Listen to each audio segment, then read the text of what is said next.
Hello ನಮಸ್ಕಾರ, ನೀವು ನೋಡ್ತಾ ಇದ್ದೀರಾ ನ್ಯೂಸ್ ಫಸ್ಟ್ ಸ್ಪೆಷಲ್. ನಾನು ವಿಜಯ್ ವೀರಪ್ಪ.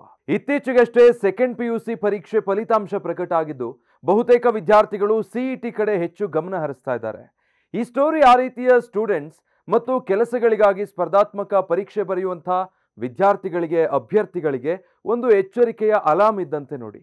ಕಷ್ಟಪಟ್ಟು ಹಗಲು ರಾತ್ರಿ ಪರೀಕ್ಷೆಗೆ ತಯಾರಿ ಮಾಡಿ ಕೊನೆ ಕ್ಷಣದವರೆಗೂ ತಯಾರಿ ನಡೆಸಿ ಎಕ್ಸಾಮ್ ದಿನ ಬೆಳಗಾಗೆದ್ದು ದೇವರಿಗೆ ಕೈ ಮುಗಿದು ಪರೀಕ್ಷೆ ಸೆಂಟರಿಗೆ ಬಂದ ಅಭ್ಯರ್ಥಿಗೆ ಹದ್ದೊಂದು ಸರಿಯಾಗಿ ಶಾಕ್ ಕೊಟ್ಟಿದೆ. ವಿದ್ಯಾರ್ಥಿಗಳು ಕೆಲವೊಮ್ಮೆ ಹಾಲ್ ಟಿಕೆಟ್ ಅನ್ನೇ ಮರೆತು ಪರೀಕ್ಷೆಗೆ ಬರೋದನ್ನ ನೋಡಿರ್ತೀರಾ. ಆದರೆ ಇಲ್ಲಿ ಅಭ್ಯರ್ಥಿ ಹಾಲ್ ಟಿಕೆಟ್ ಏನೋ ತಂದಿದ್ದ, ಆದರೆ ಹದ್ದು ಅದನ್ನ ಕಣ್ಮುಚ್ಚಿ ಬಿಡುವಷ್ಟರಲ್ಲಿ ಎಗರಿಸ್ಕೊಂಡು ಹೋಗಿತ್ತು. ಹೌದು, ಕಾಸರಗೋಡಿನ ಕೇರಳ ಸಾರ್ವಜನಿಕ ಸೇವಾ ಆಯೋಗದ ಅಭ್ಯರ್ಥಿಗೆ ಅನಿರೀಕ್ಷಿತ ಆಘಾತ ಎದುರಾಗಿದ್ದು ಪರೀಕ್ಷೆ ಪ್ರಾರಂಭ ಆಗೋ ಕೆಲವೇ ನಿಮಿಷಗಳ ಮುಂಚೆ ಹದ್ದೊಂದು ಹಾರಿ ಬಂದು ಆತನ ಹಾಲ್ ಟಿಕೆಟ್ ಅನ್ನ ಕಸಿದುಕೊಂಡಿದೆ. ಕಾಸರಗೋಡಿನ ಸರ್ಕಾರಿ UP ಶಾಲೆಯಲ್ಲಿ ನಡೆದಂತಹ ಈ ಘಟನೆಯಿಂದ 300ಕ್ಕೂ ಹೆಚ್ಚು ಅಭ್ಯರ್ಥಿಗಳು ಮತ್ತೆ ಅಧಿಕಾರಿಗಳು ಶಾಕಿಗೆ ಒಳಗಾಗಿದ್ರು.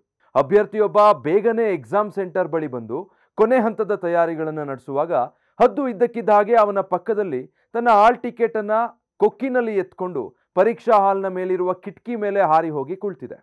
ಈ ವೇಳೆ ಮರಳಿ ಹದ್ದಿಂದ ಟಿಕೆಟ್ ಪಡೆಯೋದಕ್ಕೆ ಕಲ್ಲೆಸೆದ್ರೆ ಅಥವಾ ಕೋಲುಗಳನ್ನ ಬಳಸಿದ್ರೆ ಹದ್ದು ಕಣ್ಮರೆಯಾಗಬಹುದು ಅನ್ನೋ ಭಯದಿಂದ ಅಭ್ಯರ್ಥಿ ಹಿಂಜರಿದಿದ್ದಾರೆ. ಕೊನೆಗೆ ಏನ್ ಮಾಡಬೇಕು ಅನ್ನೋ ತಿಳಿದೆ ಅಭ್ಯರ್ಥಿ ಕಂಗಾಲಾಗಿ ನಿಂತಿದ್ದ. ಈ ವೇಳೆ ಇನ್ನೇನು ಪರೀಕ್ಷೆ ಆರಂಭ ಆಗಬೇಕು ಅನ್ನುವಷ್ಟರಲ್ಲಿ ಹದ್ದು ಅನಿರೀಕ್ಷಿತವಾಗಿ ಹಾಲ್ ಟಿಕೆಟ್ ಅನ್ನ ಬೀಳಿಸಿದೆ. ಇದರಿಂದಾಗಿ ವ್ಯಕ್ತಿ ಸಮಾಧಾನಗೊಂಡಿದ್ದು ಅದನ್ನು ತಗೊಂಡು ಕೆಲವೇ ಕ್ಷಣಗಳ ಮೊದಲು ಪರೀಕ್ಷಾ ಸಭಾಂಗಣಕ್ಕೆ ಹೋಗಿದ್ದಾರೆ. ಈ ಬಗ್ಗೆ ರಿಯಾಕ್ಟ್ ಮಾಡಿರೋ ಅಧಿಕಾರಿಗಳು ಪರಿಸ್ಥಿತಿ ಅದೇನೇ ಇರಲಿ, ಯಾವುದೇ ಅಭ್ಯರ್ಥಿಗೆ ಹಾಲ್ ಟಿಕೆಟ್ ಇಲ್ಲದೆ ಪರೀಕ್ಷೆ ಬರೆಯೋದಕ್ಕೆ ಅನುಮತಿ ಇಲ್ಲ ಅಂತಾನೆ ಹೇಳಿದ್ದಾರೆ. ಹೀಗಾಗಿ ಪರೀಕ್ಷಾ ಕೇಂದ್ರಗಳ ಹೊರಗೆ ಪರೀಕ್ಷೆಯ ಕೊನೆ ಹಂತದ ತಯಾರಿ ಮಾಡೋ ವೇಳೆ ಗಡಿಬಿಡಿ ಮಾಡದ ಹಾಗೆ ವಿದ್ಯಾರ್ಥಿಗಳು ಮುತುವರ್ಜಿ ವಹಿಸಿದ್ರೆ ಒಳ್ಳೆಯದು.